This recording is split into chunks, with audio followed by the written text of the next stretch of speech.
Every community has certain people, founders as we refer to them, whose lives have made such a difference in their community that they have permanently impacted the lives of future generations.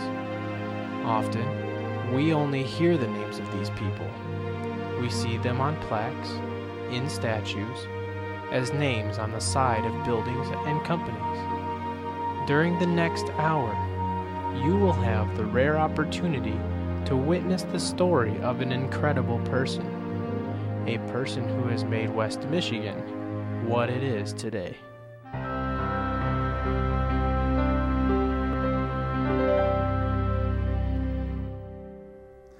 Welcome to West Michigan Biography. Today we will meet an amazing man who came to West Michigan in the middle of his life. In that time, he accomplished more than most people would have accomplished in an entire lifetime. The path that led him to West Michigan is an interesting and eventful story. In his life, he wore the hat of a student, a teacher, a sailor, an author, a dean, a college president, a husband, and a father. We hope you will learn from and be inspired by this founder of West Michigan, Gordon Van Wylen.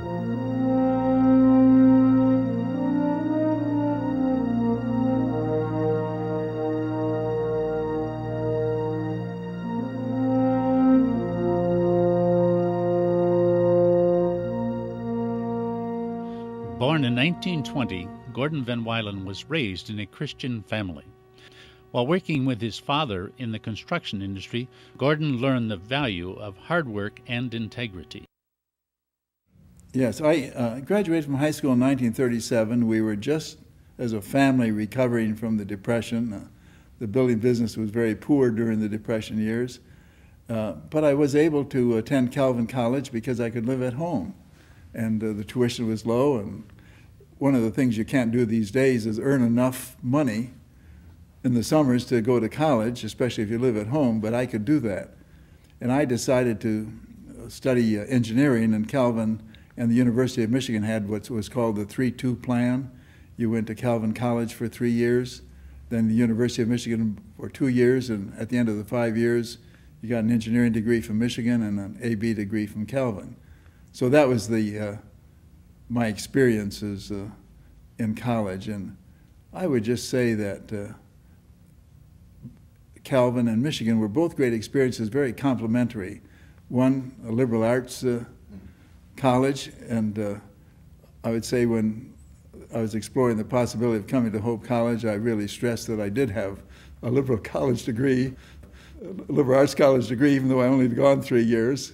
But then going to Michigan, which was a world-class university, and I still kind of remember the experience of walking down the diagonal at Michigan, and there's a law quad on one side and the medical school on the other, and the dental school and the graduate school and Hill Auditorium, and just to be a part of that was a great experience. And when I started in 1940, there were only 12 or 14,000 students at Michigan, so it was quite a different institution than it is today. But that was a great experience. World War II began while Gordon was in college. After graduation, like many young men of his time, Gordon's sense of patriotism compelled him to serve in the Navy. Pearl Harbor occurred in December of my senior year, and so immediately as we finished up that year, you began thinking about what you were going to do, and I did take a job with DuPont, but I wasn't satisfied with that job. The war was on, and I really wanted to be in the service, and so the Navy had this very interesting program which was called the V7 program, and it was for college graduates, and you went for 4 months to a midshipman school, and in 4 months the Navy tried to make us reserve officers a little bit like Annapolis graduates, and they had, I believe, 3 of these programs in the country. I went to Columbia, and there was another one at Northwestern University, and there was one on the West Coast. So that was how I got into the service via the V7 program, and you finished as an ensign. And when you finished midshipman school, you had no choice of what you wanted, what you could do. Someone made that decision for you. The only thing you could do is volunteer for submarines. And so I had wanted to have the experience of going to sea, and preferably on a smaller ship where there would be more opportunities to do things. And so I thought the best way to fulfill that ambition was to volunteer for submarines. And so I was accepted, and so that was how I got into submarine duty. I might mention that the only reserve officers they took on submarine duty were engineering graduates. Lit school graduates weren't eligible for submarine duty in the reserves. When I volunteered for submarines, I knew nothing about submarines really, other than just the popular ideas of it. And so what the Navy did was sent some of us reserve officers down to Key West, where they had some old World War I submarines which were being used for training purposes, and so we had 3 months there. But then I went to submarine school in New London, and there were probably about 250 in our class, including 100 recent Naval Academy graduates. So there's quite a mixture of Naval Academy graduates and reserve officers.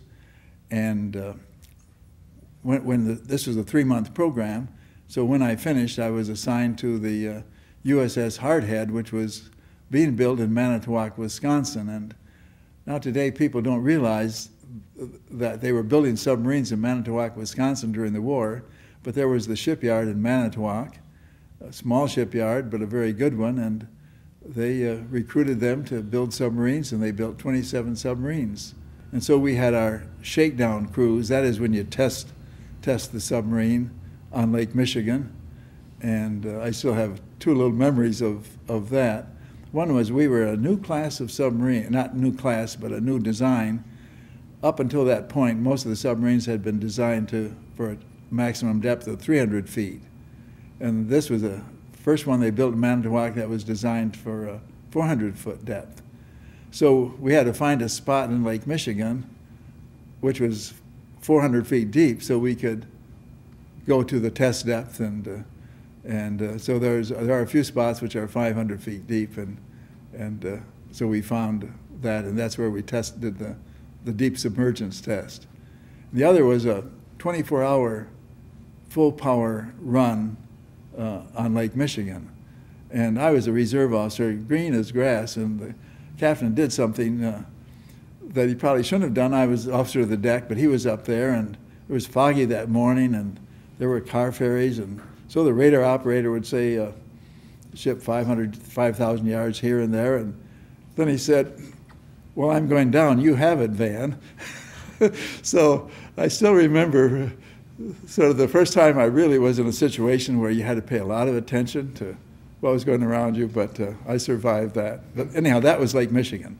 And then at the end of this period, we went down to Chicago, and they put the submarine in a floating dry dock and just west of Chicago in Lockport, and a tugboat pushed us down the Illinois River and down the Mississippi River to New Orleans, where they took it out of floating dry dock, and we went on our own then to through the Panama Canal, and then on out to Pearl Harbor. And after some more training, some training really in warfare, Lake Michigan was just testing the submarine. So both in Panama and in Pearl Harbor, we did some intensive training, and they actually had a destroyer assigned to us, and this destroyer would just go out 10, 12 miles and steer a zigzag pattern. And so we learned how to make attacks and so on. And out of this, I had the job of plotting the enemy ship on a little plotting board, and because the key thing is to determine the course and speed. And we left Pearl Harbor, and we were patrolling on the east side of the Philippines, if you could visualize this, patrolling off one of the straits, which is called Surigao Strait. But what happened, and all of this was new to me, one night we got a top secret message, always encoded, of course, but when we decoded, it was a top secret, telling us where some Japanese ships would be. And I might just mention that periodically we would get these top secret messages, and telling us where ships would be, and we always wondered, where are they getting this information? And of course, the officers would discuss this together, and I remember we were just talking, are they by chance breaking the code? And sure enough, after the war came out, that's what was happening. But anyhow, these ships were going to be, I would say 200 miles north of us within about 18 hours. So we immediately changed course so we would intercept them, and we intercepted them at night. And they were due to, if this message we got was correct, around 1 a.m., and I think they were 20 minutes late. But anyhow, so we tracked, and the big difference was the Japanese didn't have radar, and we did. So we could track them at night and get their course and speed, and there were two ships actually, and the larger one we attacked, and it turned out to be a Japanese light cruiser, which we attacked, and it sank after about 5 hours, and so on. But then I might just finish that. We just finished the patrol then, and after that, we went into Perth, West Australia. And that was our base. And from there, we made subsequent war patrols. But just to get you a little feeling for the big picture before I say a bit more about that ship, we were out 63 days, and you have to have enough food for 85 men for 65 days. We had enough fuel so we could travel 12 or 13,000 miles, all without going into port. And so that was the nature of a war patrol. When we got into port in Perth, Australia, we learned that another submarine had been going through that area for about 12 days later and picked up 4 survivors in a life raft. And so that submarine rescued them and took them to Australia, so they knew what ship had been sunk, and they were survivors of that ship. So those were the only survivors that I was aware of until 1988, when I went to my first reunion of the crew of our submarine, and they had a reunion of the crews of all the submarines that were built in Manitowoc. And of course, it was fascinating to see men that I hadn't seen in 43 years, whom I knew well from our years together in the Hardhead. But there I heard this rumor that on this ship we had sunk, that a number of men had gotten into lifeboats and rowed 300 miles, which was the spot where we sunk the ship, to the Philippines, and that one of the officers in this lifeboat unit had written this story up in Japan in the 1980s, and it had become a bestseller. So when I got home, this story intrigued me, so I did some inquiry. I got the name of the officer, the author, who turned out to be an officer on this light cruiser, and wrote him and told him I was pleased to hear about the survivors, number of survivors, and pleased to hear that his book was so successful. And then he wrote me a nice letter back, and then about 6 months later he sent me a translation of this book. And of course it was absolutely fascinating to read the whole story from the Japanese, how they tried to save the ship, but then the main story was the lifeboats, and how they rowed 300 miles in 12 days, and finally made it to the Philippines. And so I was so intrigued with this story, and they had asked, could I help get that book published in the U.S., the translation. But it wasn't a very good translation, so I wrote back and said I'd be glad to try my hand at rewriting this book, a little bit like Clancy's books, with our story and the Japanese story. And that's the book that was written. And it was published finally in August of 1944, just 50 years after the event took place. I called it Encounter at Sea. And I've had a lot of interesting sequels to that too. But a month or so after the book was published, I had a call from the Japanese embassy in Washington, is that this author, Mr. Matsunaga, and he was Lieutenant Matsunaga during the war, and his wife were going to come to Norfolk, Virginia. And could my wife and I meet them in Norfolk, Virginia? And the reason they chose Norfolk, Virginia was that there were 4 Japanese destroyers on a round-the-world cruise with 153 newly commissioned ensigns. And so that was going to be the backdrop for Mr. Matsunaga and I and our wives meeting each other. And so there was a wonderful ceremony on one of these destroyers, and of course, you always exchanged gifts with Japanese, and so we had a wonderful time together, and we've been friends ever since. When I was in the Navy, and for those 3 years, you begin thinking about what you're going to do when the war is over, and I decided I'd like to try my hand at teaching engineering. I'd really admired my professors at Michigan and thought I'd like to do this, so I went to Michigan as soon as I got out in February of 1946. I enrolled in the spring semester at Michigan, and then I had the opportunity to teach at Penn State for a couple of years just as an instructor to see if I really wanted to do that, and I enjoyed it. And then I went to MIT for a doctoral program. So that was kind of that sequence as well. After the war in 1946, Gordon decided to pursue a teaching career in engineering. In the summer of that same year, he met a young woman, Margaret DeWitt, who would become his wife.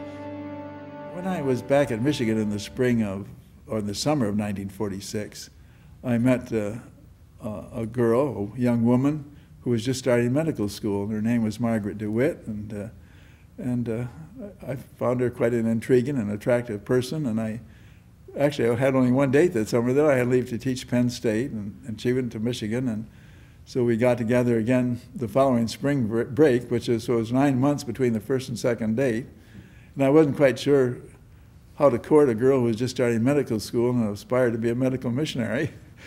So I went slowly, but anyhow, we were, in due time, we spent more and more time together, and were engaged at the end of her junior year, which was 1949, and I had about 2 years to go in my doctoral program. So she was due to graduate in 1950 and was going to intern for a year in the Boston area, and well, I finished up my thesis at MIT, so that was our plan. But then an unusual thing happened, which changed our careers a great deal. 2 months before she was due to graduate, and she had already bought the wedding dress and had the wedding date set, she came down with TB, which was not unusual for medical students in those days. And they had a very conservative treatment at the University of Michigan Hospital where they kept her, which involved a complete bed rest for a period of time, and for her that it was 11 months. And then at the end of 11 months, you could start dangling your feet over the edge of the bed for 5 minutes, and then the next week 10 minutes, and then you could sit up for 5 minutes, and then you could begin to walk for 5 minutes. And so when she had 2.5 hours a day out of bed, she was discharged from the hospital and continued this graduate program. So we got married when she had 5 hours a day out of bed. And but by that time, I had decided to teach at the University of Michigan and was in Ann Arbor actually teaching when she got out of the hospital, and we got married. And then she did finish the last 2 months of medical school on a part-time basis and passed all the boards. And but we decided that at our age we should have a family, and we kept having children until we had 5 of them. And it wasn't until we came to Hope College that she went back into medicine. But she had finished with a very nice career as a psychiatrist.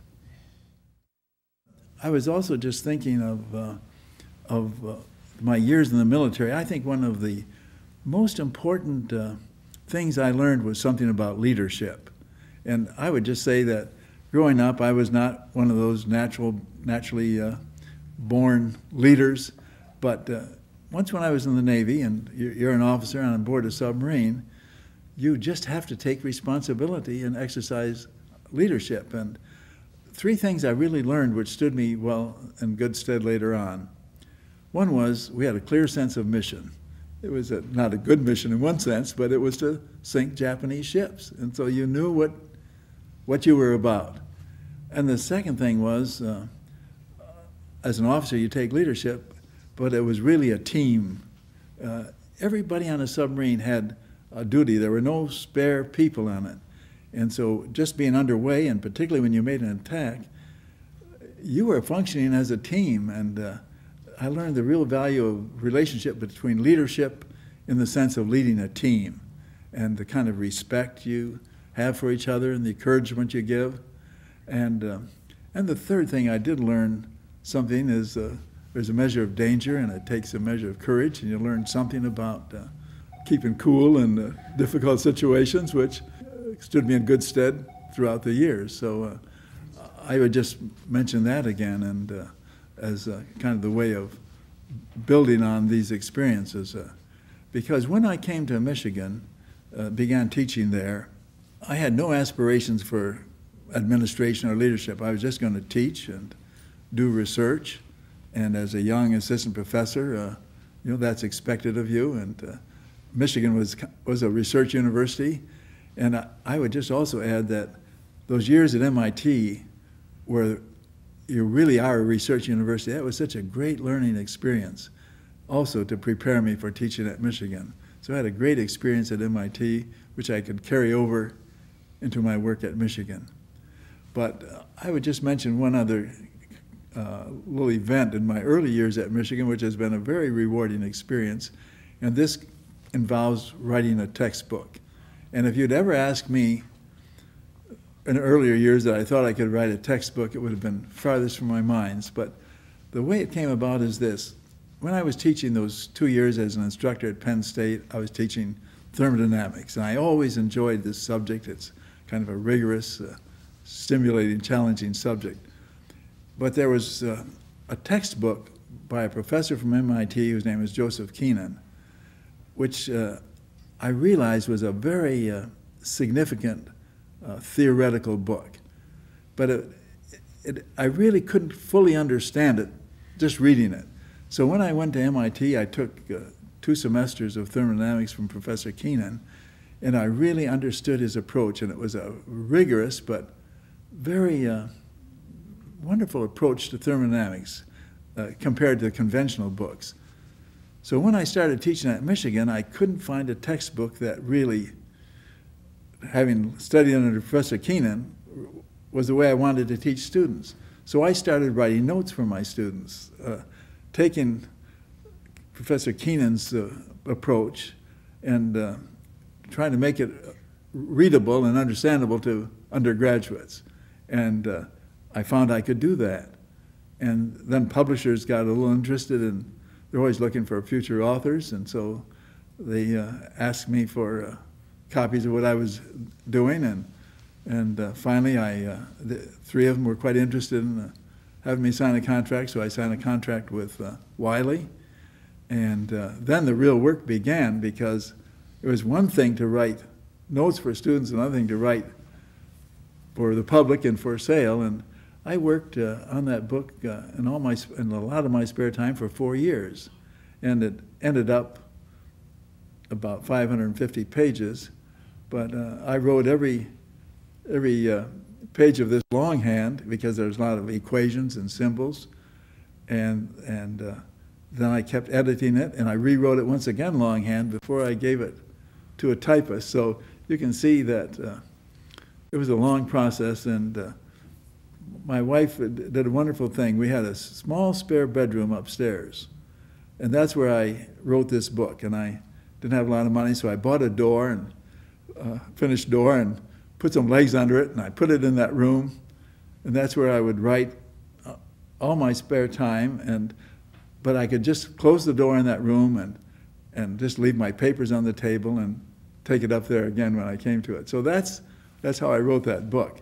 But then you spend all 4 years of writing a book, and you have no idea whether it's going to sell. And finally, when it came out, finally published just in the, had a 1959 date, and so it was available to start the second semester of 1959. And the book really took off, as a lot of professors around the country were looking for something more rigorous, and I just hit the market just right. And soon the book was being used in a lot of colleges and universities in the country, and then it was translated into some foreign languages, and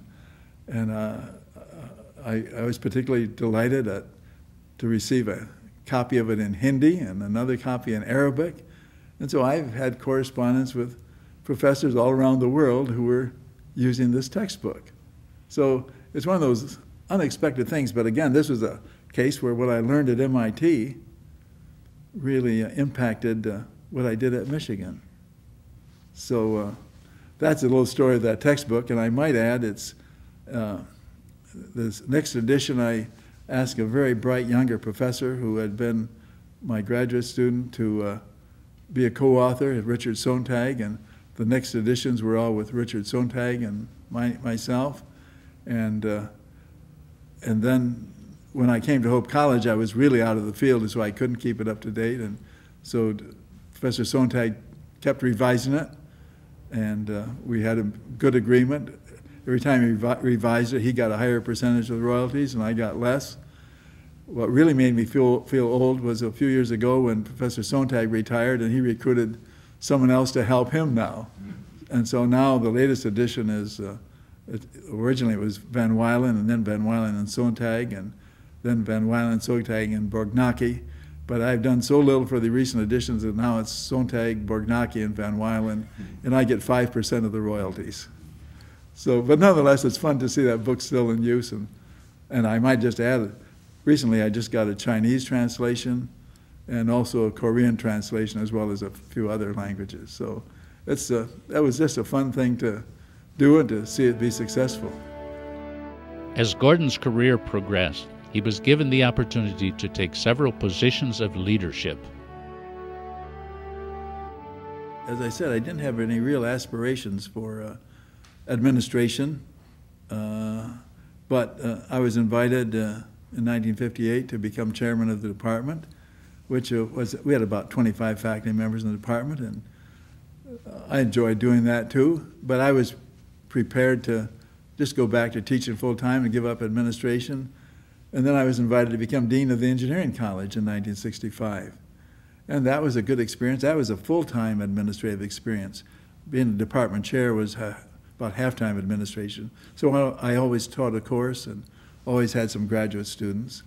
But then when I became dean, that was a full-time administrative job, and I enjoyed doing that. We had about 3,000 undergraduates and 1,000 graduate students. So it was a wonderful experience and a great faculty. And so I enjoyed that. But once again, I was ready to go back to teaching. And that's when Hope approached me about the possibility of coming to Hope College. At the peak of an accomplished academic career at the University of Michigan, Gordon was presented with the opportunity for a new challenge. It was this new challenge, the presidency of Hope College, that brought him to West Michigan.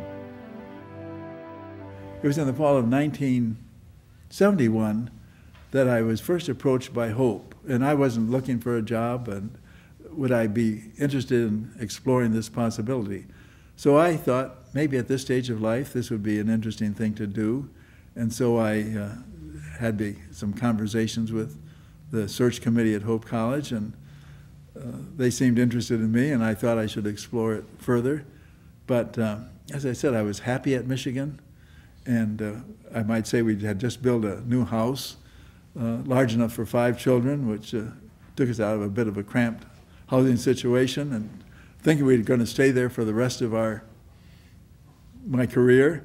When Hope approached me, and so I had an interesting lesson, which I'll pass on here because I've passed it on to many people over the years. And there was a friend, Roger Hines, who is well known to many people in Holland, who had been the provost at Michigan, and then he was the chancellor at Berkeley, and he'd come back to that Ann Arbor in the fall of 1971. So Roger knew Hope College and knew me, and so I thought I'd like to see what Roger would say, whether I should keep pursuing this or not. And I was sort of hoping he'd say, you don't want to leave Michigan to go to Hope College. Instead, he said something which I have found to be very significant advice for me and for many people, and that is, he said to me, it's a great thing to get a new challenge in your late 40s or early 50s. And I was 51. And he said, if I were you, I'd think about this. And I think Hope's a great place. So that kept me going in my interest in Hope College. And so that was a key factor in my finally coming to Hope College. And, but at the same time, I would mention that 1972 and 71 and 72 were the student protest days. Lots of turmoil on campuses. Presidents were having a hard time. Further, Hope had been without a president for 2 years, which leaves a measure of uncertainty among the faculty and students. So on the one hand, I could see a great opportunity, but it was also a great challenge given the climate of the day and the situation at Hope College. But I felt this is what God had called me to do. And so my wife and I together with the kids sort of jointly made the decision to take this step of faith and come to Hope College. And so that's how we arrived on July 1 of 1972. And I would just say that I understand why it was difficult for the faculty to accept me. First of all, I was a Calvin College graduate. And then I was an engineer. I wasn't a liberal arts person. And I was at a big university, and apart from my years at Calvin, I hadn't had liberal arts college experience. So there was a period of adjustment. But when we got through a period of 2 or 3 years of adjustment, we began to, I would say, the faculty and the community got to know me and I knew them. And the next 12 years were really very rewarding years at Hope College. And we look back at this as really a great experience. But then I go back and say what I learned about leadership and a submarine as an officer has stood me in good stead when I did the administrative work at Michigan and while serving as president of Hope College. I recognize that Hope College really had a great tradition, and it had a great reputation, great alumni body, but the context of the day of student protests and so on was, as I mentioned, a challenge. But also there was a new life was being developed for Hope College, a new sense of mission. One of the most important things I believe I contributed to Hope College was to clarify their sense of mission and make a commitment to excellence an integral part of it, a commitment to being a first-class undergraduate residential liberal arts college, and to do so in the context of the Christian faith. And that was kind of helping to clarify the mission. And that goes back to what I said about submarine days too. Knowing what your mission is such a helpful thing when you're really underway day by day. I would also say I learned at Michigan the importance of really recruiting good faculty, and I'm just so proud. They were proud of the faculty that was here, but also proud of the faculty we recruited over the years. And then once you recruit them, the responsibility is encourage, support them. And I might just mention one little incident. I called on the Mellon Foundation in New York, and they had a good reception there, and they had just adopted a program of making grants to support, in liberal arts colleges, to support faculty scholarship. And I was so bred in me at MIT and Michigan that some combination of teaching and scholarship together is what makes a great institution. Now, obviously, a liberal arts college is going to have less emphasis on scholarship and more on teaching. But how do you support scholarly activities? And so the sciences at Hope had really thrived because there's lots of grants for science, and they had a great tradition of undergraduate research in science that wasn't so readily available for liberal arts colleges. So the Mellon Foundation had this grant program of making grants to liberal arts colleges to support faculty research. And so I believe it was $40,000 a year, which was a great sum. And so we could develop a program of supporting faculty during the summer to do scholarly work. And you know how high school teachers will paint during the summer, and a few college teachers had done that. And one faculty member said to me, when I told him about this grant, he says, it sure beats painting houses. Mm-hmm. So you could support them, and they could do scholarly work. And then the other thing was facilities. There was a great need for facilities at Hope College. And again, I even go back to my experience of working with my father in buildings. I had at least some feeling for buildings and architecture, and the thing I had to really learn was raising funds. But they all go together, and so we were able to do a good deal of building when I was at college. The Dow Center was a great example, but eventually, just toward the end of my career at Hope, we built the library. And some people say what your major contribution was facilities, but I would say it was the academic quality, and the facilities were only the tool to support the faculty and the students. So if I look back at my years, it would really be the quality of excellence that we were able to achieve at Hope College. In 1987, after 15 years as the president of Hope College, Gordon decided to retire. Although for people like Gordon, retire is not a very applicable term. One of the things that one faces when things are going well is at what stage do you retire? And the conventional retirement age is 65, but I was in good health and enjoying it, and I thought things were going well, so I finally decided to retire on the June 30 after I had turned 67. That was 1987.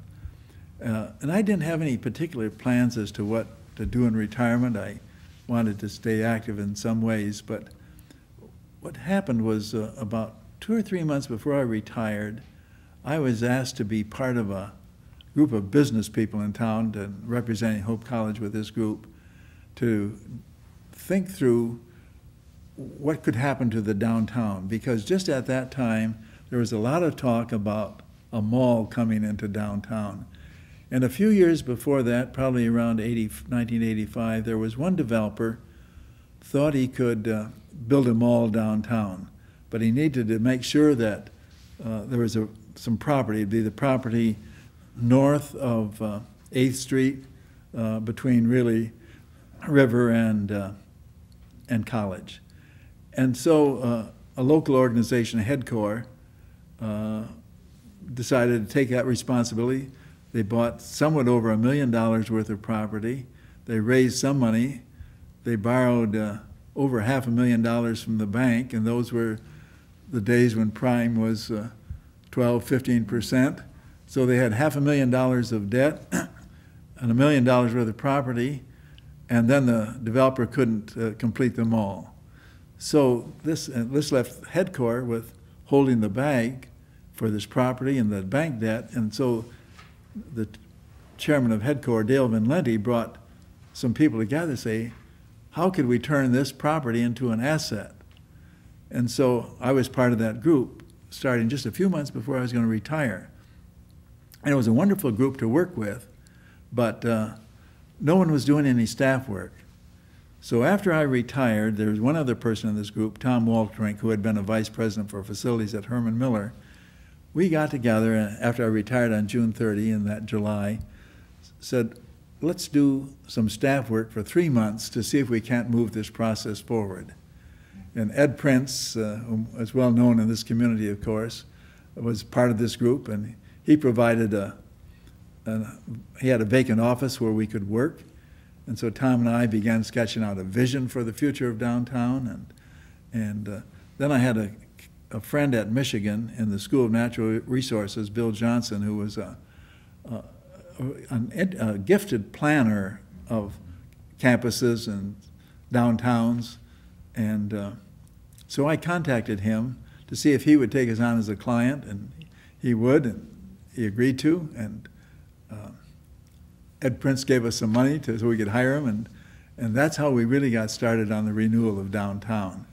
And one of the other things that really struck me as I was reflecting on the downtown experience was, again, how that teamwork approach of the submarine days really was the success of downtown, because on the one hand, Tom Waltrink and I could create a vision, and Bill Johnson could flesh it out, but it was really a lot of other people interested in downtown and doing their part. And one of the things we still had to solve was what to do with this land that HeadCorps had bought, because they still had the debt.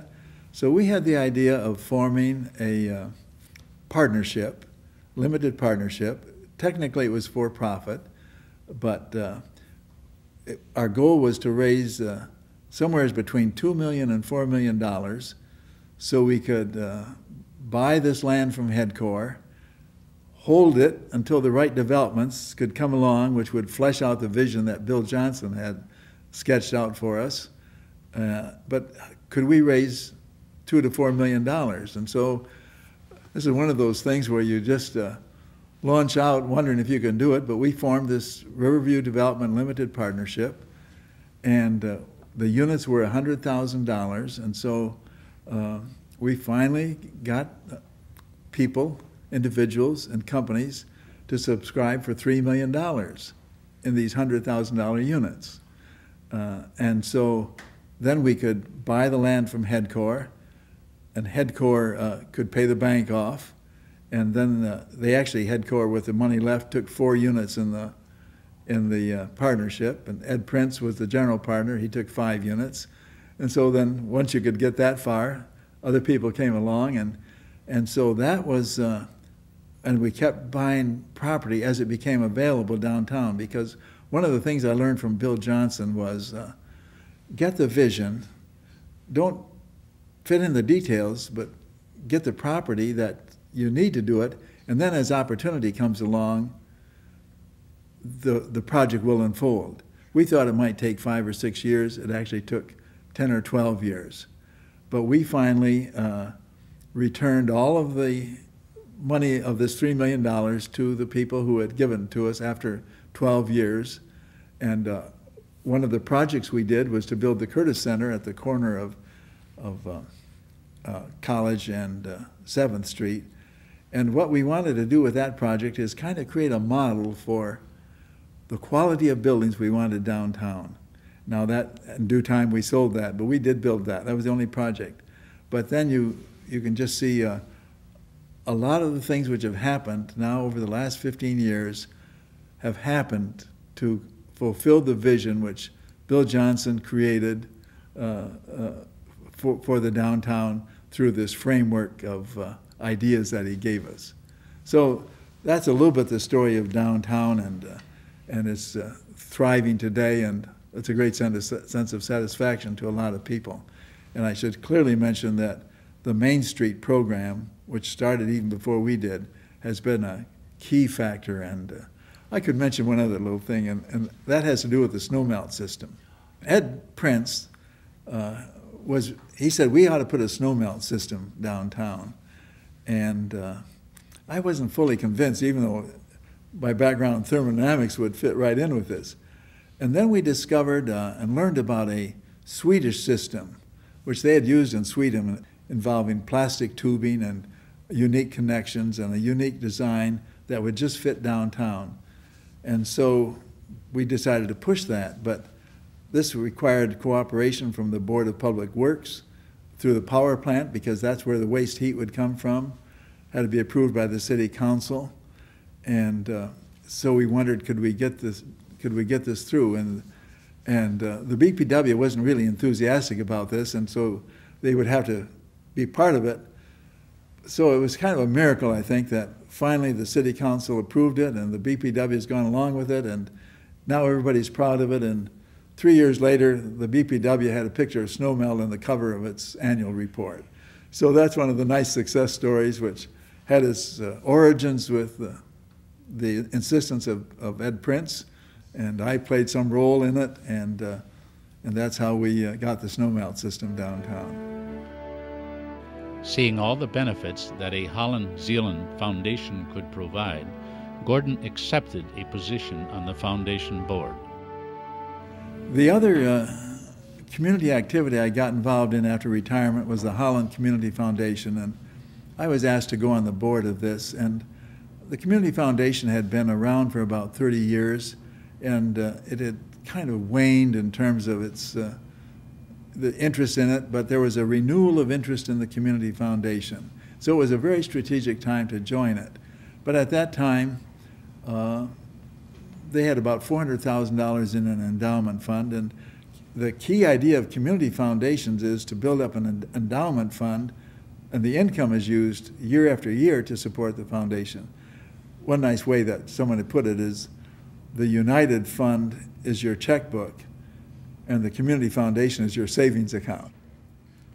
And so we realized that $400,000 isn't going to and an endowment fund isn't going to do much. So with my background in fundraising at Hope, it seemed natural that we could do somewhat more with fundraising.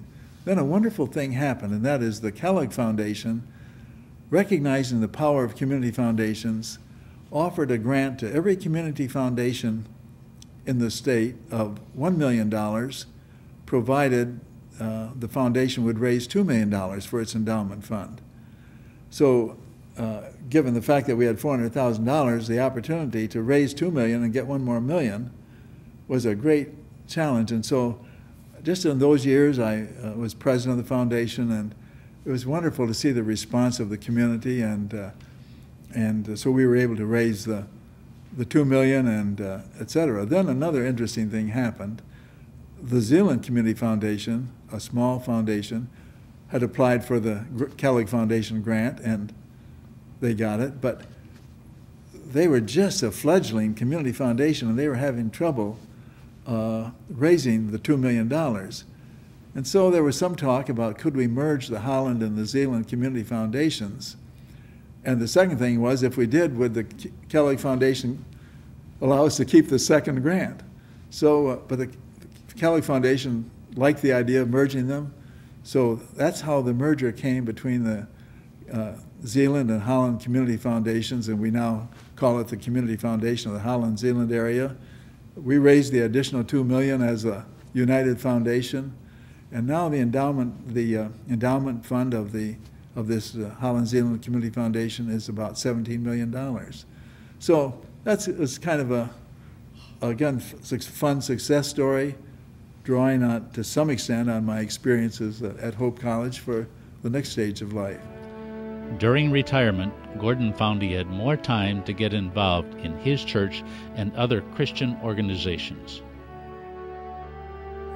The other major activity that I have done in retirement really relates to the church and Christian organizations. And as I mentioned to you, I took the Christian faith fairly seriously early in life, particularly in my college years, and it's been the basis of my life and our family life. But during my years, in particular at Hope, and also at Michigan, I didn't have a lot of time to become active in the church. And shortly after I retired, I was invited to become an elder in our church, which I did and enjoyed that. I was also invited to go on the board of Words of Hope, a ministry, a radio ministry of the Reformed Church in America, and that was a very good experience. And I was also invited to go on the board of Bethany Christian Services, a wonderful adoption agency, and serving youth and families in Grand Rapids from a Christian perspective, and enjoyed those experiences on those boards. So some of these are the kinds of activities that I have been involved in. And then in 1996, I had another unique opportunity. This relates to the Van Andel Institute in Grand Rapids, which Jay Van Andel, one of the co-founders of Amway, decided to use a part of his very significant wealth to establish an institute that would benefit humankind. So one part was a research institute, and another was an education institute. And so I was asked to be on the board of the Education Institute, and just in its very founding of it, and so I agreed to do this, and had to help form the mission of this Education Institute, and also be on the board while the Research Institute was being founded. And I'm still serving in those capacities, and again, that was one of those unique opportunities that came my way that I was able to respond to, and it's been a very enjoyable experience. And for the first activity of this Education Institute, we had these activities right here in Holland at the Hayworth Center, and I invited 30 superintendents and principals from around the country to spend a week here in Holland, and recruited some top scholars from universities to come each for 2 days. And so we had a wonderful week for 3 successive summers, and then I edited the talks, and these were published as books as well.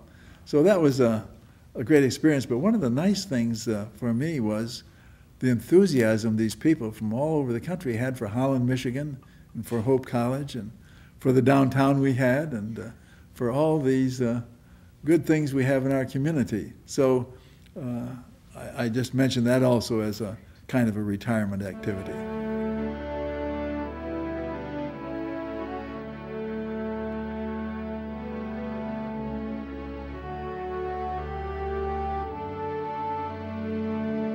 Well, as I just wrap up these reflections on my life and how various things prepared me for our 31 years in Holland, which have certainly been a great experience for us and our family, a couple of thoughts have come to mind, and I've touched on these already, but I'll just try to pull them together. One was, I think there are some things which are so important to learn early in life, and I think one of these is the joy and the sense of fulfillment that one can have in work. And I certainly learned that, as I mentioned, from my father. And so if I was going to encourage people is to learn to work and enjoy it and have the fulfillment of accomplishing things and doing them well. I think that will stand people in good stead their entire lives.